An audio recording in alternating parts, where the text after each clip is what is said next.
എന്റെ പേര് സരസ്വതി. ഞങ്ങള് പുതുപ്പള്ളിക്കാരാണ്. എനിക്ക് ശാരീരികമായി ഇച്ചിരി ബുദ്ധിമുട്ട്, അതായത് ഒരു ശരീരത്തിൽ ഒരു വലിയൊരു പരു, അപ്പം അത് കാണിക്കണം. പിന്നെ അതുകൂടാതെ എന്റെ ഷുഗർ, പ്രഷർ എല്ലാം കൺട്രോൾ അല്ലായിരുന്നു. അപ്പൊ ഞങ്ങളിവിടെ ഡോക്ടർ അപ്പുനി സാറിനെ കാണാൻ വന്നത്.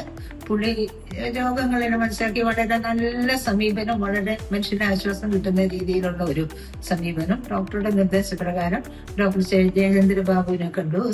ചെറിയൊരു സർജറി പോലെ വേണ്ടി വന്നു. പിന്നെ ഇവിടെ അഡ്മിറ്റ് ആവേണ്ടി വന്നു. ഒരു 5 ദിവസം ഞങ്ങൾ ഇവിടെ അഡ്മിറ്റ് ആയിരുന്നു.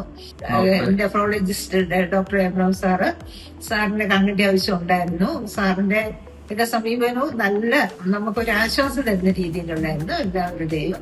എല്ലാവർക്കും നന്ദി. വളരെ നന്നായിരിക്കുന്നു. പല ഹോസ്പിറ്റലുകളിൽ ഞങ്ങൾ പോയിട്ടുണ്ട്. അതിൽ വെച്ച് വളരെ നല്ല പെരുമാറ്റവും. എല്ലാത്തിനും വളരെ വളരെ നന്ദി. SH മെഡിക്കൽ സെന്ററിനോട് പ്രത്യേകിച്ച് വളരെ നന്ദി, സന്തോഷവും എല്ലാം.